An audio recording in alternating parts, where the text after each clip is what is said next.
Good morning, my name is Nadia. Me and my boyfriend have been in Japan now for about a month and a half. We've been travelling little bits around Japan when we can afford it, and I've been making travel style content here on this channel. But today I thought I would make a slightly different video for those of you who are maybe thinking or wanting to come to Japan. I know it can be a little bit tricky and a bit confusing, so I wanted to share 3 things with you today to make that a little bit easier for you. So before I get into those 3 points, I thought I'd share a little bit of my story and how we've come to Japan. So we've actually been planning our trip to Japan since we were both in university, which must be about 4 years now. We had originally planned on coming to Japan in March 2020, but then the world went upside down and everybody's lives had to be put on pause. Second time was in January 2021. I did have to reapply for the visa then because I was coming in on a child of a national. However, unlike the working holiday visa, the child of a Japanese national only lets you have 3 months after you get the visa instead of a whole year to come into the country. We were unsuccessful in coming in January 2021. And the third and final time, because we were successful, was October 2022. That's when we came to Japan, and unlike the other 2 times, I've actually come on a working holiday visa. This is because there was a little bit of miscommunication, and I needed a piece of paper that would have taken far too long for the child of a national, and so instead of having to push our flights back and delay everything else, it was actually easier for me to apply for a working holiday visa because it meant that we could just come to Japan, not have to put our lives on hold anymore, and just start having fun. So that's our little backstory of trying to get into Japan. Now let's get on to the 3 points that you need to know when coming to Japan.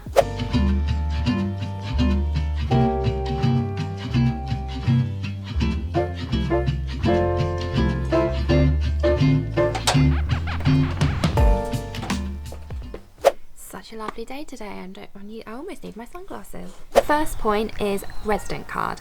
Now, when you make your visa application, the little photo you attach on that application will be the one that will be on the card for a whole year, so make sure it's a good one. You might be wondering, where do you get the card? Good question. As long as you land in Narita or Haneda, you do get it at the airport, and you get it after you land and before you pick up your suitcases at immigration. In my case, I had to have another photo taken, and I think I had to sign something, but then afterwards you receive your card. So my camera cut out on me, I can't remember what I've gone up to. Like I said, you pick up your card, all your information in the front, there will be a place for your resident address to go on the back, but that will be blank at that moment. So what you need to do is, after you land, you have 14 days to go and find your local coaxial. This is your ward office. And you just fill in a piece of paperwork with your address to let them know where your permanent address is. And for us, the process took about 2 hours. There was a lot of photocopying and faxing and a bit of back and forth, but after the 2 hours, they will stamp your address on your card, and then you're all good to go. So the resident cards are called Zaru cards. And it's very important that you carry them with you wherever you go. It doesn't matter if you're just popping down to the shops, it's a legal requirement to carry them with you at all times. So please make sure to carry them with you at all times, because you don't want a fine or a year in prison. Let's get on to point number 2. Whilst you're at the ward office registering for your address, they will ask you about Hokken, which is health insurance. So Hokken is required for anybody living or working in Japan, or if you come on holiday and it's over 90 days, it is required. So it's very important that you get it, because hospitals and clinics have actually been known to deny those who can't prove they've got insurance. So it's very important. However, if you're coming on holiday for 90 days or more and you've got your own health insurance, that's fine. As long as you've got some sort of insurance and you can prove it, you'll get treated. Japanese health insurance is based on your income. So if you're a student or not employed, you'll pay slightly less, and if you are employed, you'll pay slightly more.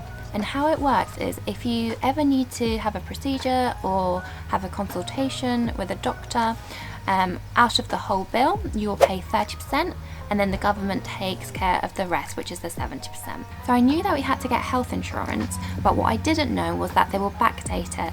So what I mean by that is we had traveller's insurance, and I thought we could pay the Japanese health insurance after that had finished, but that's not the case. They will backdate it from the day you've landed in Japan. So for example, if we use our scenario, we landed on the 10th, and say we didn't apply for health insurance until the 22nd, they will still charge you the 12 days that you've missed.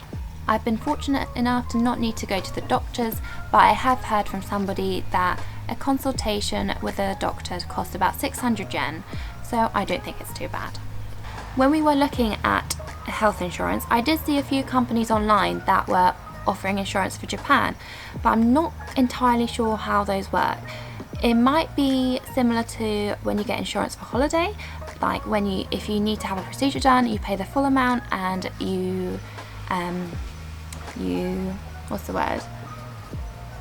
claim it back. But I don't know because I've not got that. But whatever you do, please make sure to get insurance, because you don't want to be in an unfortunate position where you need something done and you're left with a hefty bill. I'm going to go and grab a drink from the vending machine, and I'll be back to talk about point 3.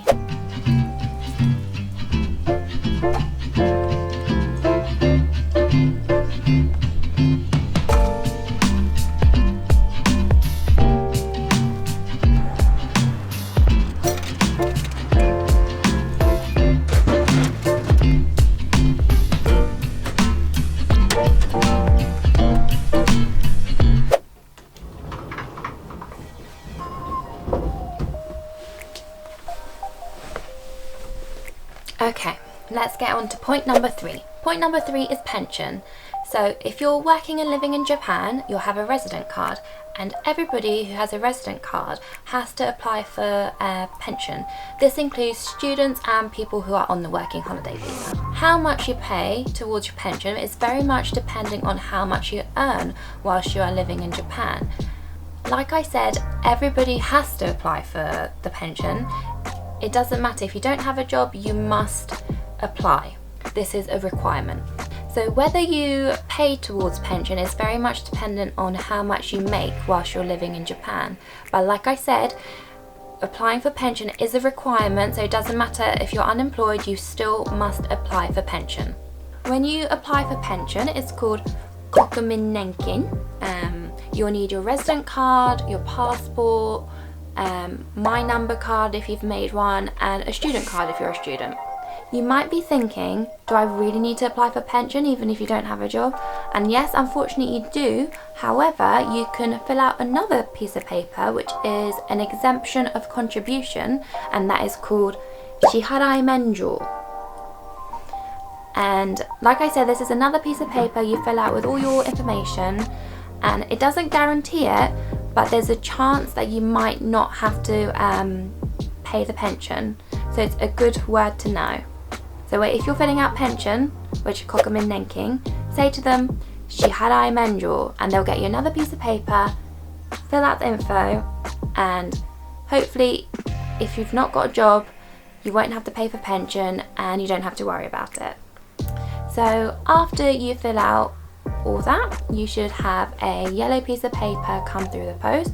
I'm actually still waiting for mine, and we've done ours maybe like a month ago, so it does take a little while, and it's important that you keep that with you, because anytime you need to do anything pension related, you will need that to refer back to, because it has all your information on it. Hello, this is future Nadia. Thank you so much if you made it this far. I just wanted to quickly pop on to say I wrote a blog post on this topic because I know it's easier to refer back to sometimes, so I'll put that in the description bar. I hope you found this helpful in any way. So yes, they were my 3 points. So whether you're thinking of moving, you're in the process of moving to Japan, or just curious, I hope this has helped, and I hope to see you again. Bye! Mata ne!